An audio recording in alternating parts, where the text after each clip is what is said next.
I'd love to be wearing my Star Labs shirt today. Unfortunately, you'll have to make do with Batman. Let's get it, but I'm talking about DC Comics, so yeah, I'll make it work. The Flash Season 5 first broadcast between October 2018 and May 2019. Now, this was the point for a lot of Flash and CW DC fans were that the show was maybe not quite as good as it once was, and I think first time around I maybe thought that, but watching it through once again, I actually don't think it's as bad as I remember. I actually do think this season is a lot better than I gave it credit for. I mean, the villain isn't up to the standards that some of the previous ones say. I mean, he's no Reverse Flash, he's no Thinker, but honestly, he's not that bad, and he actually does a good job. Now, the only two cast members who had a somewhat limited role, one was Keenan Lunsdale, who, while he was in the first episode, it was then explained that he wanted to go off and do what he was doing before he joined the Legend, which was trying to find himself, trying to work out what he wanted. And yeah, so he's only in the first episode, but after that, he's completely gone the rest of the season, doesn't show up again until season 6. The other one who for a large portion of the season was absent was Jesse L. Martin as Joe West, who I think Jesse L. Martin was absent due to an injury, but he was there for the first few episodes. He was gone for a little while, but then he did come back, with the argument being that he had been off to visit Wally in Tibet and see how he was doing. But once again, all your favourite actors are there, playing your favourite characters. Grant Gustin, Candice Patton, Danielle Panabaker, Carlos Valdes, Jesse L. Martin to an extent, and Danielle Nicolette. But while Team Flash thought they might have been due some downtime following the defeat of the Thinker, they're soon thrown into another wave of trouble when they're suddenly met by Nora West Allen, or she's better known XS, Barry and Iris's daughter, or adult daughter, from the future. And she has travelled back mainly because she wants to meet her dad, she wants to sort things out with her mum, and she wants to help them stop their next big villain. And the next big villain is a villain known as Cicada. Now, before I get into this, I also want to say that this show, also the series that year, did also do a very good job with slipping in names, even if they weren't necessarily the ones that you'd expect. For example, the cicada that they use that from the comics, the one that everyone gave expect them to be fighting, is named David Hirsch, and they do mention David Hirsch, but then they also pull a little bit of a Thanos and actually make a new type of villain with Cicada and make him a little bit more realistic, which I do appreciate, come think of it. Now, in the original timeline, David Hirsch was Cicada. He was the next big villain for them to fight. But after Nora went back in time and helped Flash destroy the Thinker's satellites, that changed things. And their new Cicada is a man named Orland Dwyer, played by Chris Klein. Now, he was a man who was down on his luck, and until he was given custody of his niece, Grace Gibbons, played by Eiley Hervonen. I think I've said that right. Hervonen.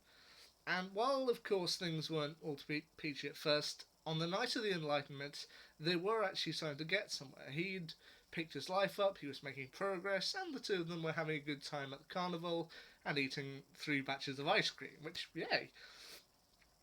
Until the Thinker's plan went off the night of the Enlightenment, and then the Starlab satellite fell to Earth.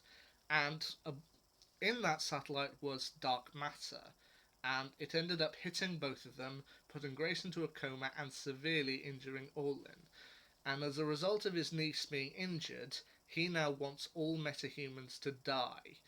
And even after they do end up stopping him, they soon find an adult version of Grace, played by Sarah Carter, who wants to continue his work, believing that metahumans were not only responsible for their injuries that night, but were also responsible for the death of her parents, and thus she wants to see metahumans eradicated, effectively committing genocide.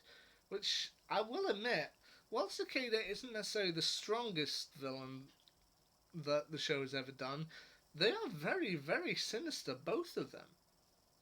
Now, in order to try and help with this, or try and stop Cicada, Nora suggests that they bring in another Wells to help them out, played once again by Tom Kavanagh. They try going for a German version named Herr Wells, but he eventually directs them to Sherlock Wells. Harrison Sherlock Wells, played once again by Tom Kavanagh, and once again, Tom Kavanagh is just having a ball with it, and he's brilliant. Now, the other character who they do introduce is Camilla Huang, played by Victoria Park, who's sort of a new love interest for Cisco following his breakup with uh, Gypsy. So the team have to work out how to stop Cicada, but then they also have new problems to deal with. And those new problems came the night of the Enlightenment. When the satellite was destroyed, it was broken into pieces and the debris showered down on people, and it contained dark matter, and that's now created not only new metahumans, but also meta tech. And that leads to some pretty cool interpretations of other famous villains from DC Comics, such as Spin, who can project headlines into her articles that actually come true, leading to a quite thrilling sequence when XS tries to kill the Flash. Weather Witch, a new interpretation of Weather Wizard, who uses dark matter technology in her staff in order to manipulate the weather, and Silver Ghost, who can take control of any car that she chooses, which is pretty cool. They don't just have to deal with Cicada and new metas, though. The team also have a whole new load of stuff to deal with, including creating a metahuman cure, which they come up with Cicada going around killing metahumans. They think, well, if we can create a cure for the metahumans, maybe we can give them a choice, which does lead to some pretty good ethical conundrums, and also the introduction of Caitlyn's backstory, or more diving into it and more with her and Killer Frost, with Kyle Secor playing Thomas Snow, otherwise known as the villain Icicle. And that's another clever thing that they worked in with names. As I said, David Hirsch was the original Cicada. They also managed to work in quite early on Icicle's original first name, Cameron Markent, which Ralph mentions when he says he's been hunting down a lead, which I think is pretty cool. And when XS is briefly forced to team up with a group of rogues in order to try and get some technology, she creates a fake ID for herself with the name Jenny Ognatz, which is actually the original name of XS in the comics. Yeah, pretty cool. But what they ultimately find is that Nora has been working with the Flash's old enemy, Eobard Thawne, the Reverse Flash. He is the one who taught her the speed tricks and how to get to 2018, where she wanted to go, and he is seemingly helping her and wants her to help Team Flash to defeat Cicada, which they're not entirely sure why until the final episode, when it's revealed that Thawne is being held in prison in the future in Iron Heights, and he is about to be executed. And the only reason he hasn't escaped is because he hasn't got his powers. And the reason why he hasn't got his powers is because he has Cicada's dagger across his chest, and this is causing his powers to be dampened, so he can't do anything. So he figures that if they destroy the dagger in the past, it won't be there to dampen his powers in the future, thus meaning he can escape. So it's kind of like a long time heist, which is actually pretty clever. Anyway, my favourite episode this time around, I'd probably say, is episode number 14, Cause and Excess, in which Barry essentially has to go and take the metahuman cure into the Speed Force for an hour in order to finish it, and XS is pretty much left to defend the city in his absence. But basically a series of events happen that always cause one member of Team Flash to die, and she keeps reversing time to try and work out how to do it. And it's actually a pretty tense situation. I mean, okay, Iris gets kidnapped by Cicada, and as a result of this, Killer Frost ends up dying. She reverses time, makes sure that Iris stays in the lounge. This time, Ralph is captured, and Cisco dies. Yeah. So she reverses time again, urges both of them to stay in the lounge. This time, Sherlock is kidnapped and someone else dies. An elongated man dies. Even if she tries to keep everyone in the lounge, Cecile is kidnapped and killed. So it's a rather tense situation, and the way they ultimately choose to stop Cicada in that episode, I feel is pretty clever. But then, when Barry ultimately comes back and finds out what went on, and they tell him, she's just like, well, try not to do it again, and gives the entire time travel speech that Jay Garrett gave to him back in season 3.